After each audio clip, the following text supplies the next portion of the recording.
Good morning sa ating lahat mga kaibigan. Andito na naman tayo sa ating usapang magmamanok po.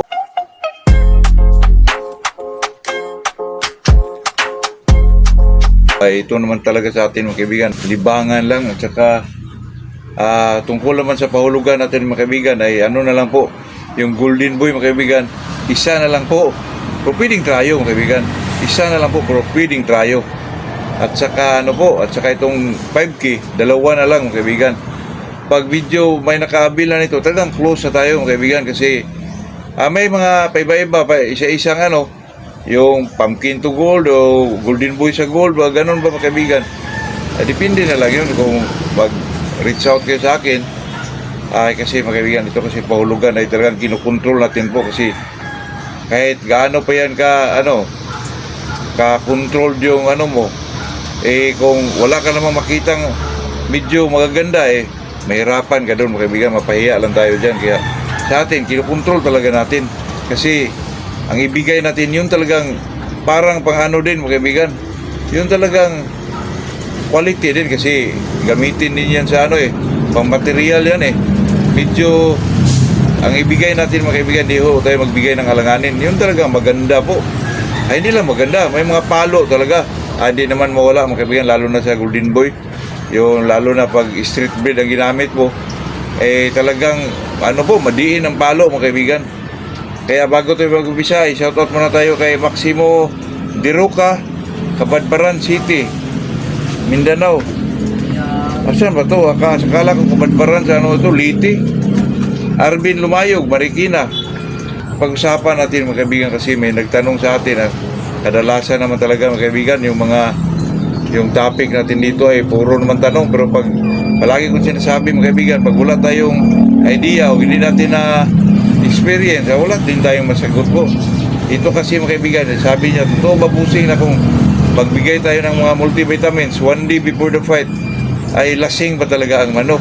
Kasi dati mga kaibigan, na topic ko yan, na pinainom ko ng one day before the fight, ay medyo ang manok mga kaibigan, medyo tulala, lasing. Kung pumalo man walang direksyon ng palo mga kaibigan, palo lang ng palo.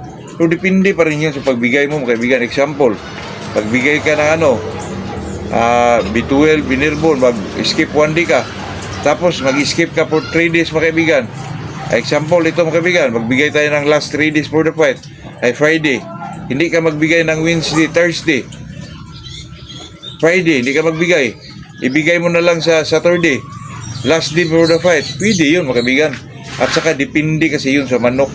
Pag medyo ang manok mga kaibigan ay medyo matibay, ay talagang kaya niyan dalhin po. Depende na lang yun sa manok at saka depende sa pagbigay nyo po. Kasi itong Inirbon mga kaibigan, ilang bisis ko na itong na-try na paano ang yung ginamit sa dati nga mga kaibigan, mag-wheat feeding ako, painumin ko pa ng Inirbon po, totoo yan. Pero huwag nyo nang i-try mga kaibigan kasi na-try ko lang yun kasi ito kasing maisip natin mga kaibigan, lalo na pag tayo ay kondisyon. Iba-iba na yung idea na pumapasok sa natin baka ito maganda palo ng manok na ito, ganun ba? Pero sa akin talaga mga kaibigan, mas maganda talaga 3 days before the fight.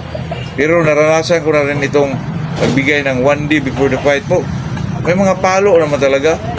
Depende kasi yun sa manok mga kaibigan, na medyo matibay yung manok at saka medyo may edad na rin. Kaya na lang dalhin ang tama ng isang Inirbon po. Inirbon B12 lang po kaibigan. Pabalik-balik na tayo dito ng po. Pero pabalik-balik mga kaibigan, pero ang dami pong nagpasalamat sa atin dyan mga kaibigan, ay medyo masaya rin tayo dyan kasi dyan din tayo nakilala po sa pobreng conditioning po. Kasi naman talaga mga kaibigan, ang dami mong pag itong mga kapitang itong ginagamit mo kasi medyo mura lang, pwede lang ipakain mo, ito lang pang maintenance natin. At saka ang manok kaibigan ay talagang makitaan mong may cutting talaga. Depende na rin yun kasi pag ini-Inirbon mo tapos ang manok mo walang mga palo, parang wala din yun mga kaibigan. Ito yan, dito naman mga kaibigan ay sa channel natin ay talagang panggilid-gilid boys lang talaga to, hindi talaga pang big time mga kaibigan. Kinakantsawan pa nga tayo dito mga kaibigan kasi daw ng mga pang-conditioning na wala na daw sa iri po, sabi nila. Pero okay lang yun mga kaibigan. Ako naman ay Hindi naman tayo nagpilit ng ano po, tao natin. Ang sa atin lang naman mga kaibigan ay inilahad lang natin o sinasabi lang natin yung na-experience natin bilang isang magmamanok po. Lalo na sa conditioning mga kaibigan. Ayan lang po, ito'y talagang usapang magmamanok lang.